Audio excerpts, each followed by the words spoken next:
Assalamualaikum warahmatullahi wabarakatuh. Kembali lagi di channel Sukatira. Di kesempatan kali ini saya akan membawakan sebuah cerita yang berjudul Jenazah dalam Tembok. Cerita ini ditulis oleh akun KBM bernama Fatihah.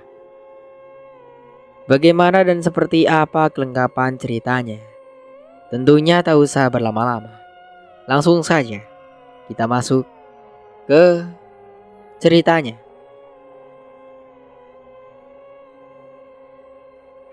Malam yang sunyi semakin gelap di saat bulan tertutup oleh awan tebal, di saat separuh manusia tertidur. Hedi justru tidak berani tidur. Ia sedih menyadari bahwa dicurigai sebagai penyebab kematian Johar. Rumah angker malam ini didatangi oleh 3 orang pria tidak dikenal. Hedi yang menyadari kedatangan mereka segera mematikan lampu lilin. Bermodal cahaya bulan dari luar, ia mengintip dari dalam. Ternyata ada 3 orang laki-laki yang datang memasuki halaman rumah. Masing-masing di antara mereka membawa sebilah golok. Tentu saja ini menakutkan bagi Hedi. Apalagi fisiknya yang kecil. Sudah pasti tidak bisa melawan mereka bertiga yang rata-rata memiliki postur tubuh yang besar. Suara pada lantai papan berdenyut saat diinjak. Di saat menakutkan seperti ini, Hedi juga bersiap-siap. Tapi sayangnya dia tidak memiliki senjata tajam kecuali hanya gagang sapu yang dia beli 2 hari yang lalu. Pintu depan didorong secara paksa. Hedi berusaha sekuat mungkin menahannya supaya ketiga orang ini tidak masuk. Namun karena rumah ini sebagian jendelanya pecah, tentu tidaklah sulit bagi mereka jika tidak bisa melewati pintu utama. Mereka tetap bisa masuk dengan cara memecah jendela. Saat jendela dipecah, 2 orang berhasil masuk dengan posisi menyerang. 2 golok diayunkan ke arah Hedi. Tentu saja lelaki kurus kering ini bisa menghindar. Akan tetapi sebuah tendangan cukup kuat menghantam tubuhnya, dan dia pun terjungkal jatuh. Dahinya mengenai ujung paku yang menempel pada dinding. Dia pun tumbang dengan kepala yang berdarah akibat tertusuk paku. 3 orang yang berhasil melumpuhkan Hedi mengambil ancang-ancang untuk menebas kepalanya. Tapi entah kenapa tiba-tiba saja tubuh kecil ini bangkit seketika. Tangannya mendadak lebih kuat menangkis serangan. Posisi Hedi sudah berdiri, segera menyerang balik, hingga membuat 3 orang ini semakin kewalahan dalam menghadapi serangan balasan darinya. Meskipun diserang tanpa jeda, Hedi rupanya lebih tahan dan sanggup menerima tiap pukulan. Hedi bisa mematahkan jari telunjuk salah satu dari mereka hanya dengan 1 kali tamparan keras. Salah seorang menjerit karena kesakitan. Walaupun terus diserang-serang bayi buta, tapi tetap saja tidak mampu membandingi kekuatan Hedi yang semakin kuat berlipat-lipat. Usai mengalahkan ketiga orang tersebut dan mematahkan lehernya menggunakan tangan kosong, Hedi menyeret ketiga orang tadi untuk membuangnya ke tengah semak belukar. Di saat posisi seperti inilah, sebenarnya ia tidak menyadari bahwa ada potensi kekuatan dalam dirinya yang mematikan dan sangat berbahaya. Kedua telapak tangan polos, tidak ada garis sidik jari ataupun garis tangan sekalipun. Bahkan kedua kornea matanya pun mengecil bagai titik jarum. Tubuhnya yang kecil mendadak lebih kuat dari biasanya. Tangan kecilnya bisa membawa 3 mayat sekaligus, hanya dengan menyeretnya di atas tanah tanpa sedikit pun merasa kesulitan dalam membawanya. Tubuh ketiga orang tadi dia lempar ke dalam parit selebar 1 meter dengan kedalaman hanya setengah meter saja. 2 sepeda motor yang mereka pakai juga Hedi bawa dengan cara menyeretnya menggunakan tangan kosong dan menjatuhkannya di atas tubuh 3 orang yang telah kehilangan nyawa. Setelah meyakinkan semua musuhnya mati, berbalik badan, matanya yang tajam bagaikan mata seekor binatang, Hedi yang mulai merasakan rasa sakit mendadak kelelahan. Tiba-tiba saja dirinya terjatuh dalam semak-semak dan tidak mampu bergerak. Keesokan harinya Hedi baru saja tersadar. Ia mendapati kepalanya sakit luar biasa. Sebuah lubang kecil persis di dahi kirinya. Ia rasakan sebab ada darah yang masih mengalir. Hedi meringis kesakitan. Kakinya mendadak lemah, tidak kuasa untuk berdiri. Dalam keadaan lemah, dia coba memegang batang pohon untuk berdiri, mentopang tubuhnya yang lemas. Sebatang pohon kecil menjadi tempatnya untuk menopang tubuhnya yang lemah. Jadi merasakan setiap sudut persendiannya sakit, terutama pada bagian kaki yang dia rasakan. Geram luar biasa. Dia pun berusaha bangkit, sampai akhirnya rasa kram di kakinya kembali pulih dan hilang. Duri-duri kecil yang menusuk permukaan kulit kaki. Hedi merasakan rasa sakit nyilu dan gatal. Dari mana aku? Tanya Hedi. Dia memandangi di sekitarnya dipenuhi semak belukar. Setelah bisa bangkit sempurna, dia mulai mencari jalan pulang dengan cara mengikuti arah arus sungai. Dirinya saat ini masih beruntung sebab tidak tertidur di bibir sungai. Andai saja sampai tertidur di pinggir sungai, entah bagaimana jadinya jika dirinya menjadi santapan buaya. Sepanjang perjalanannya, Hedi mengingat-ingat kembali kejadian apa semalam yang sudah terjadi sehingga dirinya bisa luka sekitar dahi. Lebih dari 1 jam lamanya berjalan di antara semak dan rawa. Akhirnya Hedi menemukan jembatan besar penghubung antar kota. Sesampainya di jembatan, ia berjalan menyisiri sisi jalan beraspal. Lalu lalang kendaraan datang dan pergi di sisinya. Tapi Hedi terus saja berjalan, sesekali ia berjinjit lantaran aspal yang diinjaknya panas. Ujung kuku mengeluarkan darah. Dia tidak tahu bagaimana bisa dirinya sampai berdarah seperti ini.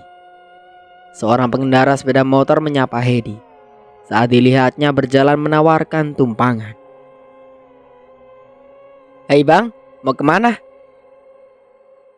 Hedi menoleh. Dia tidak mengenal siapa orang yang menegurnya.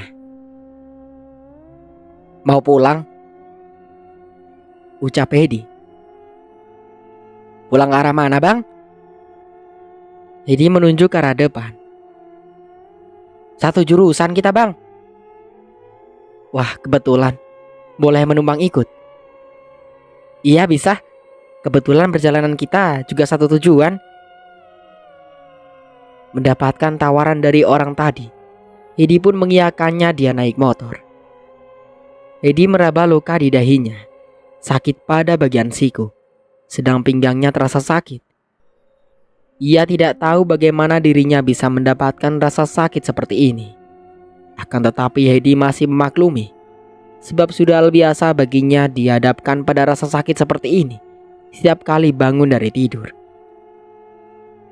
Semalam, dirinya bermimpi seperti ada orang yang mendatangi, mengayunkan golok arahnya. Entah apa tujuan 3 orang dalam mimpinya tadi malam. Mereka begitu beringas menyerang. Mimpinya benar-benar aneh seperti nyata. Pemotor yang memboncengi Hedi sejak tadi berbicara dan menanyakan sesuatu soal dirinya. Seperti pertanyaan umum. Dari mana, mau kemana, dan tinggal di mana. Akan tetapi Hedi yang sibuk dengan pikirannya sendiri tidak menggubris sama sekali. "Nanti saya turunkan di situ," pinta Hedi menunjuk rumah kosong. "Serius tinggal di situ bang?" Pengendara motor yang mengetahui asal-usul rumah itu bertanya kembali seakan tidak percaya. "Abang beneran tinggal di situ bang?" "Iya," jawab Hedi pendek. Pemuda itu menurunkan gas sepeda motornya, lalu stop di seberang jalan. Matanya memperhatikan rumah tersebut. Ia sangat merasakan aroma horor yang begitu kentara. "Makasih dek, tunggu sebentar ya," ucap Hedi. Dia bermaksud untuk pulang dulu sebentar, mengambil uang untuk pemuda ini. Namun begitu dia turun dari motor, pemuda ini pun langsung tancap gas pergi. Ada rasa trauma dalam dirinya. Dahulu pada sore hari, pernah perjalanan pulang dari arah kota Sampit. Saat itu ada seorang wanita melambai di jalan, meminta bantu untuk diantar pulang sebab rumahnya jauh. Karena merasa baik-baik saja. Apalagi waktu itu belumlah malam pas di saat jam maghrib. Ia pun membawa penumpang wanitanya. Namun siapa sangka saat dia memboncengnya, wanita itu hilang dan lenyap begitu saja. Dia yang terkejut benar-benar aneh dan takut. Sampai 5 kilometer kemudian, wanita yang menghilang di atas motornya tadi terlihat duduk di rumah angker tempat yang sama di mana dia menurunkan Hedi. Hedi yang melihat perilaku aneh anak laki tadi hanya geleng-geleng kepala. Dia lalu menyeberang jalan dan masuk ke pelataran rumah. Sesampainya di rumah, Hedi melihat ada sesuatu yang aneh lagi. Kaca depan rumah ini pecah. Bahkan di lokasi ini dia melihat ada darah bercucuran di lantai. Dugaan Hedi semakin kuat. 3 orang lelaki dalam mimpinya tersebut bukanlah mimpi saja, melainkan nyata. Saat pintu terbuka, Hedi mendapatkan lagi barang bukti, yaitu berupa 3 golok karena semua buktinya terlihat. Mimpinya orang memecah kaca, serta golok di tangan mereka sama persis seperti golok yang saat ini dilihatnya.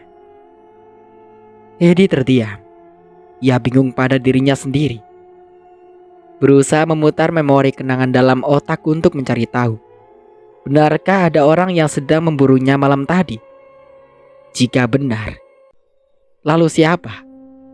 Sebab selamanya ini dirinya merasa tidak pernah memiliki salah apapun.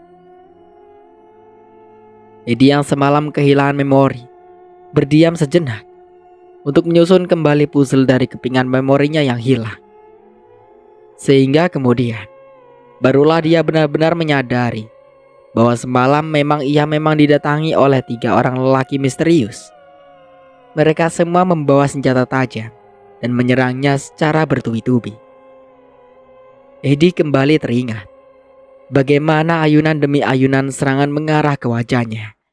Bahkan ia juga mulai ingat sekarang penyebab luka yang dia dapat di dahi ini karena dorongan seseorang sehingga membuat dirinya menghantam bagian tumpul ujung paku yang menempel pada dinding, sehingga membuatnya jadi lupa dan tidak sadarkan diri sama sekali. Rasa bingung itu terus saja mengusik seluruh isi kepalanya. Bingung sebab otak kirinya berpikir makin logis. Kalau memang tujuan mereka untuk membunuhnya, lalu mereka itu siapa? Kenapa mau membunuhnya? Jika iya, atas tujuan apa mau membunuhnya? Apakah mereka bertiga perampok? Jika perampok, harusnya motornya sudah tidak ada, ponselnya juga tidak ada. Lalu kenapa di saat dirinya sudah tidak sadarkan diri, mereka malah pergi? Bukankah ini menurutnya sangat aneh? Tidak ada yang bisa menjawab pertanyaan ini di dalam kepalanya. Satu-satunya cara ia akan pergi ke kota untuk memeriksa gejala apa yang menyerang otaknya. Ia yakin telah mengalami gejala psikologis yang serius. Apakah dia berimajinasi? Atau memang penyakit ini memang selalu datang seperti ini? Untuk menyelesaikan rasa penasaran, Hedi berpikir untuk mendatangi psikiater untuk konsultasi perihal penyakit aneh yang dia derita. Apakah karena memori di kepalanya bermasalah, atau juga karena rumah ini penyebab masalah utamanya? Hedi segera mengganti dan memakai pakaian terbalik miliknya. Ia akan berangkat ke kota Sampit. Dalam rangka untuk berkonsultasi, ia harus melakukan ini sebelum penyakit yang dideritanya menjadi tambah parah. Hedi bersiap-siap akan berangkat. Sebelum berangkat, dirinya membersihkan dulu sisa-sisa dari puing-puing pecahan kaca, serta membuang jauh-jauh benda tajam ini, dan masih menyimpan 3 golok tajam jauh dari rumahnya. Setelah siap mengantongi uang dan keperluan lainnya, Hedi berangkat. Rencananya siang ini dirinya akan menuju rumah sakit dahulu untuk menginformasikan nomor teleponnya yang baru. Setelah itu dia akan langsung menuju tempat praktek psikiater. Hedi telah benar-benar lupa apa yang terjadi dengan dirinya di hari kemarin. Dia pergi keluar dari kota samping hanya karena takut dicurigai oleh polisi terlibat dalam kasus kematian Johar yang misterius. Dicurigai dirinya sebagai pelaku pembunuhan Johar bukanlah tanpa alasan, dikarenakan memang adanya peluang bahwa dirinya terlibat. Sebab sehari sebelum kematian Johar, orang ini sempat menjadi korban penganiayaan yang dilakukan Johar terhadap dirinya. Apalagi setelah itu ponsel Hedi tidak aktif selama 2 hari, sehingga pihak kepolisian menduga Hedi sedang mempersiapkan diri untuk pergi dari kasus. Pergi dari pemeriksaan membuat polisi semakin menguatkan dugaan kepada Hedi. Setelah 2 hari orang ini menghilang tanpa kabar, baik dari pekerjaan maupun dari ponselnya yang tidak aktif dihubungi. Semua kontak Hedi dihubungi, namun di saat aktif justru Hedi malah membuang jejak dengan cara mengganti SIM card, seolah-olah dia benar-benar berniat kabur. Perjalanan dengan sepeda motor Supra siang itu langsung menuju rumah sakit. Orang-orang di lingkungan pekerjaan yang melihat Hedi segera menelpon kantor polisi bahwa orang yang mereka buru saat ini berada di rumah sakit. Tujuan Hedi sebenarnya ke rumah sakit ingin bertemu dengan sebagai tim informasi untuk mengatakan bahwa kartu telepon sudah diganti. Tujuannya agar nanti ketika pihak rumah sakit membutuhkan jasanya, bisa menghubungi nomor yang baru. "Bang Edi?" Begitu tanya lelaki bagian informasi. Di saat dilihatnya Edi masuk ke dalam ruangan tempatnya bekerja. Raut wajah petugas ini berubah mendadak heran. Sebab ia juga tahu mengenai informasi Hedi karena dialah yang pertama kali memberikan nomor telepon Hedi kepada pihak kepolisian. "Ian, kenapa? Wisata kemana saja selama ini, Bang?" Tanya bagian informasi tadi, yang biasa menelponnya apabila ada panggilan job pekerjaan memandikan mayat. "Wisata kemana? Saya tidak kemana-mana," jawab Hedi lebih aneh. Sebab ia juga penasaran pada tatapan mata Ian yang begitu aneh padanya. "Bukannya Bang Hedi lagi dicari polisi?" Hedi malah terkejut. "Kenapa aku dicari polisi? Bang Hedi kan dicurigai sebagai pelaku pembunuhan Johar." "Johar siapa?" tanya Hedi. Tiba-tiba saja dia mendadak lupa. Petugas bagian informasi ini pun menjadi semakin bingung. Saat Hedi berbicara dengan bagian informasi, ternyata ada salah seorang di belakang sana yang diam-diam melapor kepada petugas kepolisian bahwa terduga pelaku saat ini berada di rumah sakit. Tentu saja informasi kedatangan Hedi dimanfaatkan sebaik mungkin, sehingga polisi langsung bergerak untuk menjemput terduga pelaku pembunuhan Johar. Pembicaraan panjang dan lebar antara kedua orang ini akhirnya membuat Hedi sadar. Dia baru ingat bahwa 2 hari yang lalu dirinya memang menghindari panggilan atas kecurigaan petugas terhadap dirinya. Meski status Hedi hanyalah sebagai terduga, bukan berarti pelaku harus ditahan. Karena masih belum adanya bukti-bukti kuat yang mengarah bahwa pelakunya adalah Hedi. Apa yang dilakukan kepolisian sebenarnya hanyalah masih dalam tahap dari penyelidikan. Terkecuali apabila dalam penyelidikan nanti ditemukan adanya bukti-bukti kuat. Pelaku pembunuhan pun masih samar dalam kasus ini.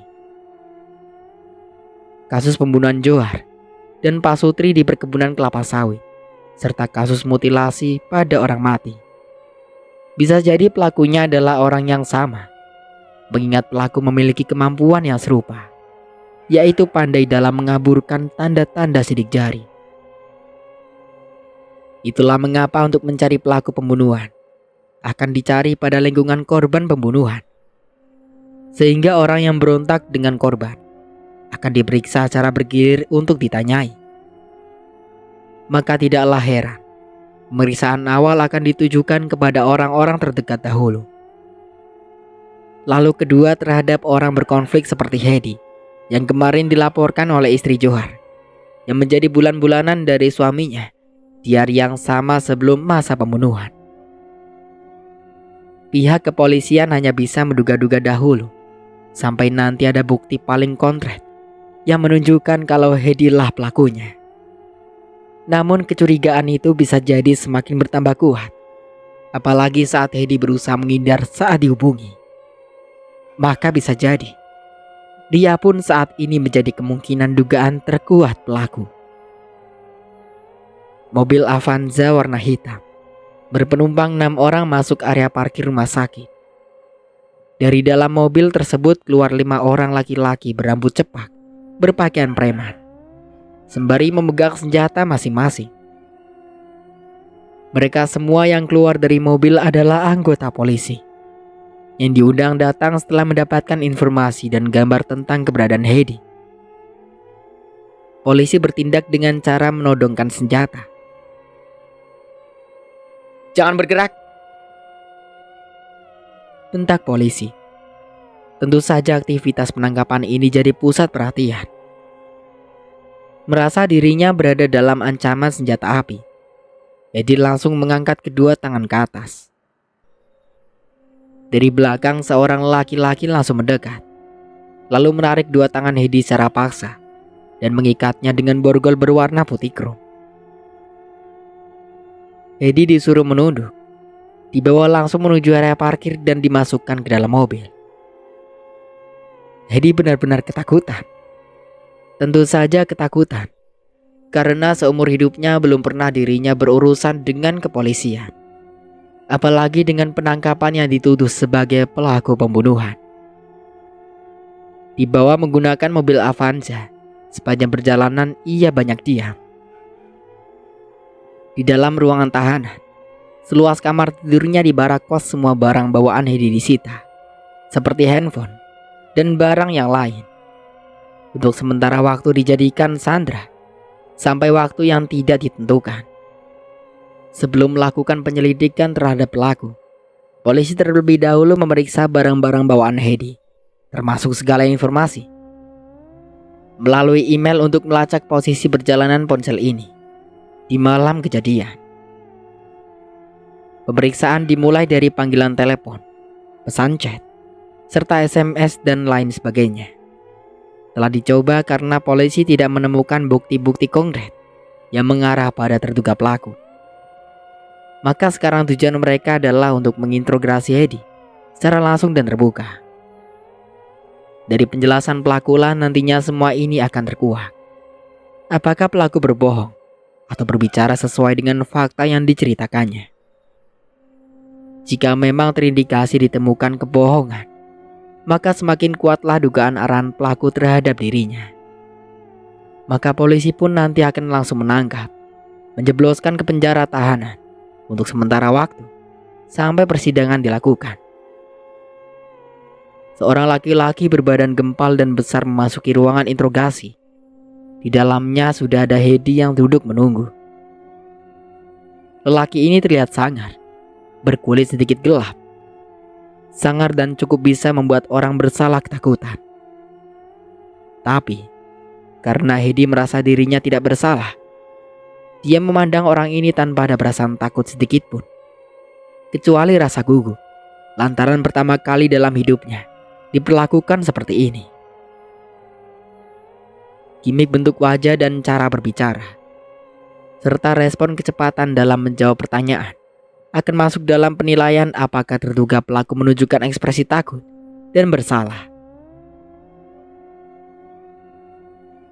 "Nama Bapak Edi?" "Ya Pak, nama saya." "Usia 28 tahun, status duda." Tanya petugas yang menginterogasinya sembari memegang KTP milik Hedi. Pekerjaan Bapak?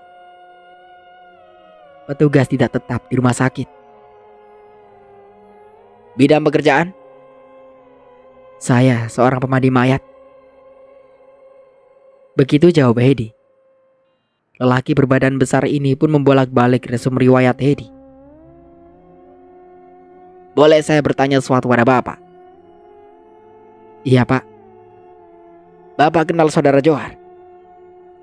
Iya, kenal sekali. Sejak kapan Bapak kenal sama Johar? Jadi berpikir mengingat beberapa tahun pastinya. Namun yang jelas dia mengatakan mungkin kurang lebih antara 5 atau 6 tahun. Hanya saja, setelah 5 tahun saya tidak pernah akrab dengan beliau. Hanya kenal begitu saja. Kenal beliau pertama dari siapa? Gawan. Siapa Gawan? Senior saya dahulu di rumah sakit, Pak. Wajah petugas di hadapannya mengerutkan dahi. Ia ingat Gawan, seorang psikopat di kasus lama. Ia kenal Gawan. Nama ini tentu tidak asinglah bagi lelaki ini, sebab dahulu yang menginterogasi Gawan adalah dirinya. Oh iya ya, saya tahu. Setelah 5 tahun, ada keperluan apa Bapak mengunjungi Johar lagi? Saya ingin meminta bantuan pada beliau. Bantuan apa? Membersihkan aura buruk di rumah saya. Aura buruk? Maksudnya mengusir setan? Mengangguk Hedi. Lalu polisi itu pun membaca riwayat pekerjaan Johar, yang juga berprofesi sebagai paranormal. Saya ingin meminta bantu dengan beliau. Bentuk rinciannya seperti apa itu maksudnya? Hedi mengisahkan semua riwayatnya tentang rumah yang saat ini didiaminya. Karena memiliki penyakit yang aneh, sering diusir warga, sehingga sering pergi dan berpindah-pindah tempat. Karena putus asa tanpa sengaja ia menemukan rumah tua di luar kota. Karena rumah ini tidak ada pemiliknya, Hedi pun tertarik untuk memilikinya.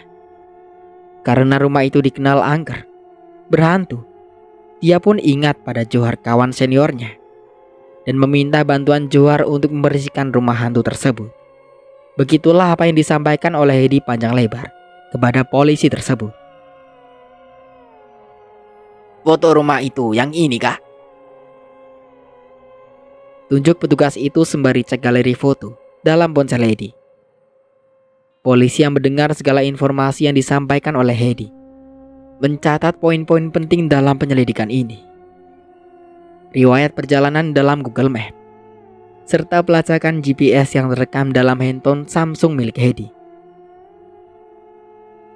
Jadi, sejak kapan Bapak tahu kalau Johar sudah meninggal dunia? Keesokan harinya, saya mau nunggu beliau yang katanya mau datang ke rumah. Jadi, Anda menelpon keluarga yang bersangkutan? Iya Pak. Begitu sahut Hedi. Dari informasi yang saya dapat di lapangan dan kawan-kawan katanya, Bapak waktu itu dipukul. Benar begitu? Iya, benar sekali Pak. Polisi itu memandangi Hedi, yang memang benar pada bagian wajah ditemukan adanya beberapa memar. Apa penyebab sampai Johar memukul Bapak? Hedi yang menceritakan semua kronologinya tentang kesalahpahaman. Johar mengira kalau dia sedang mengejeknya, sebab karena dirinya yang berbicara sambil tertawa. Oh, berarti Bapak punya penyakit itu ya? Apa tadi namanya Pak? Saudebur efek. Polisi yang menginterogasi mendengar penyakit Hedi coba mengambil ponsel. Informasi tentang penyakit ini. Secangkir air putih diantarkan ke ruangan tersebut. Mereka berikan untuk Hedi. Saat membaca semua tentang penyakit ini, si penyidik tahu bahwa lelaki ini sedang tidak berbohong. karena bukti dan penyakit yang disebutnya sama persis seperti informasi yang dia dapat dalam internet ini. Namun tidak menutup kemungkinan pertanyaan lain. Dia akan salah menjawab atau terbuka dengan sendirinya kasus kejahatan yang dia lakukan. Setelah pemukulan itu, apakah Bapak merasa dendam dengan Johar? Tidak. Hedi menggeleng. Bapak ikhlas-ikhlas saja dipukul? Iya, saya ikhlas saja. Sebab tidak mungkin juga bagi saya untuk melawannya. Dikarenakan badan saya ini terlalu kecil. Sudah pasti saya tidak akan menang melawan Johar. Polisi di depannya pun manggut-manggut dan membenarkan apa yang dikatakan oleh Hedi. Sangat masuk akal. Begitu ucapnya pendek. Interogasi saat itu panjang lebar, bahkan memakan waktu lebih dari 2 jam lamanya. Semua pertanyaan yang diajukan pada Hedi dapat dijelaskan dengan jawaban sangat memuaskan. Karena memang pada dasarnya polisi memang tidaklah menyalahkan Hedi secara langsung, dikarenakan memang tidak ada bukti-bukti yang mengarah kepadanya. Hanya saja kasus pemukulan yang dilakukan Johar bisa jadi menjadi sebab indikasi korban merasa marah dan dendam. Namun apabila dikaitkan pada hasil dari otopsi serta tanda yang didapatkan di lapangan, apa yang dijelaskan oleh Hedi sama sekali tidak bertentangan. Oh iya Pak, ini pertanyaan terakhir. Kenapa Bapak ganti kartu memori telepon? Saya takut. Begitu jawaban Hedi. Kenapa harus takut?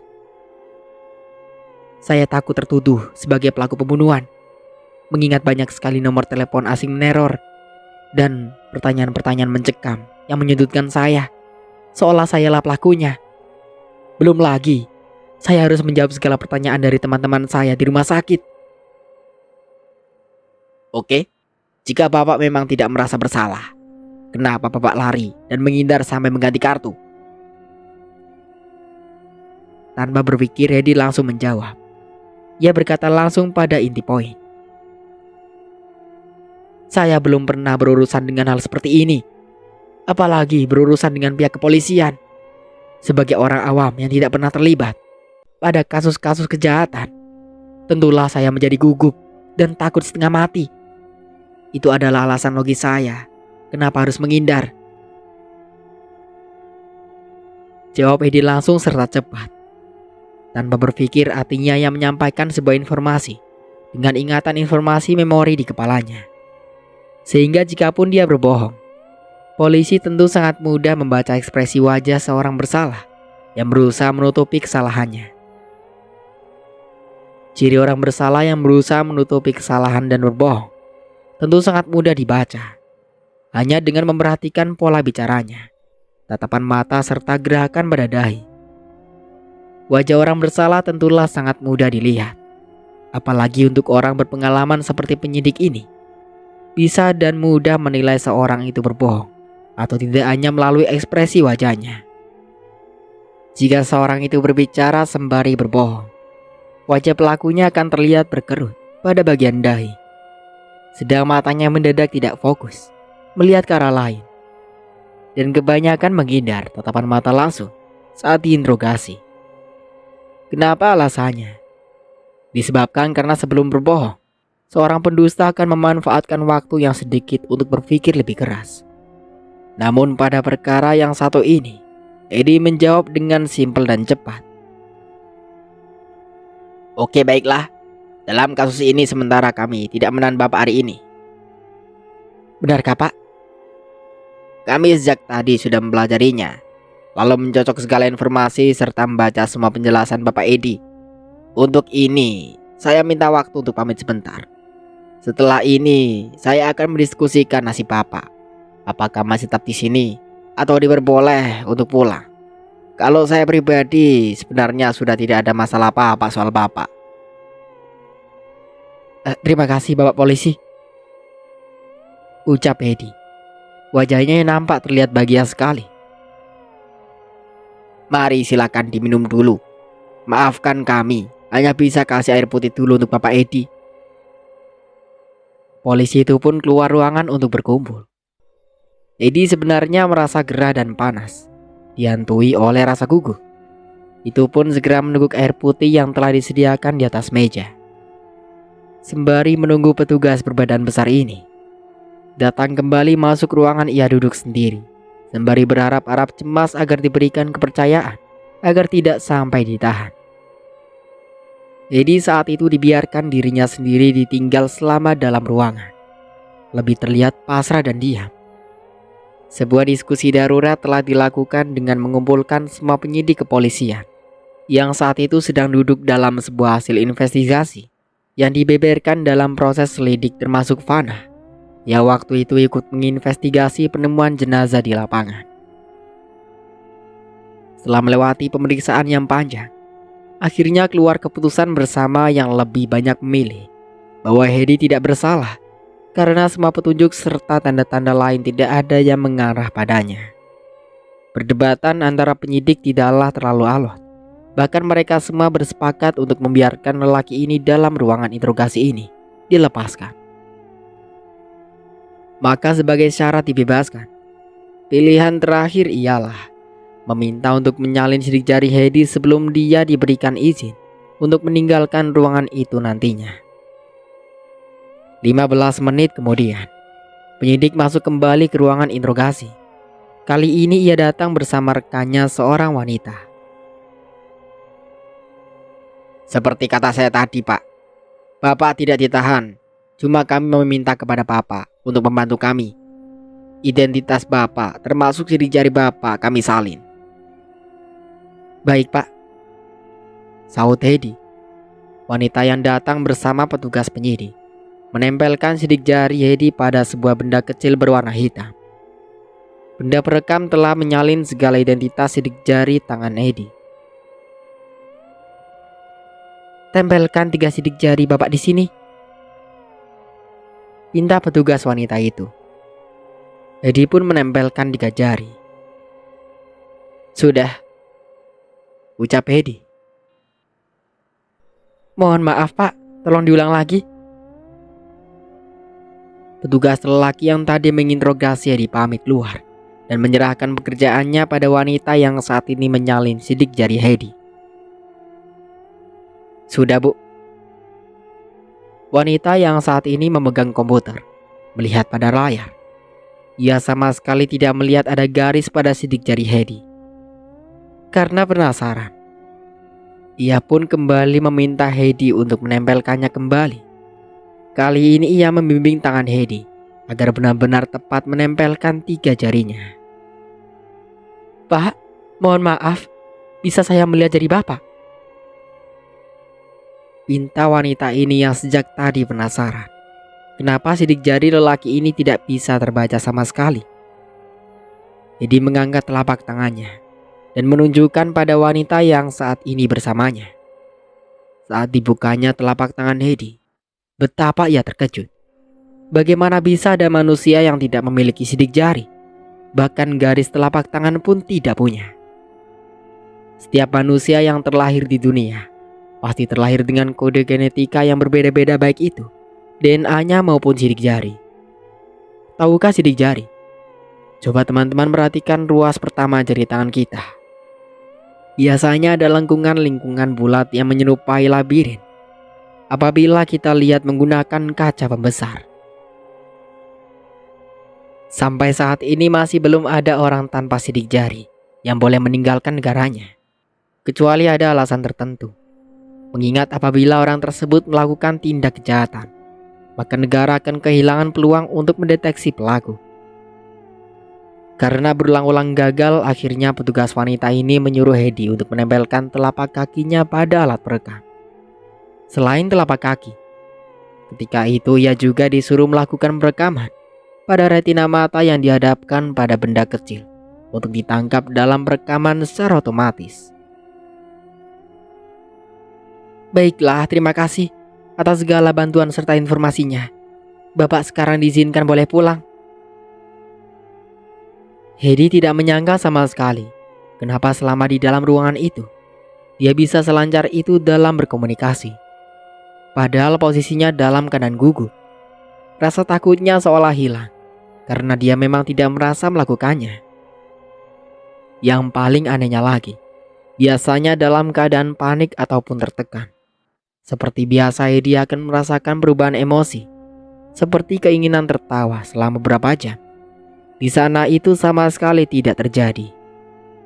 Jadi dia pun merasa bahagia, merasa bahwa sekarang dia bukanlah manusia yang aneh, dikarenakan ia merasa dirinya telah normal seperti orang-orang pada umumnya. Keluar dari kantor kepolisian, Edi pun kembali ke rumah sakit. Dia pun kembali mendatangi petugas informasi.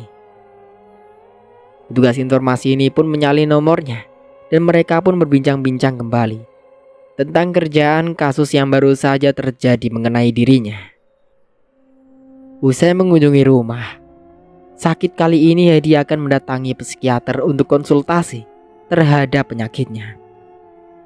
Kenapa saat seseorang mengalami gangguan fisik, psikis, atau menderita penyakit yang disebabkan oleh masalah psikologis, perlu melakukan pemeriksaan diri ke psikiater?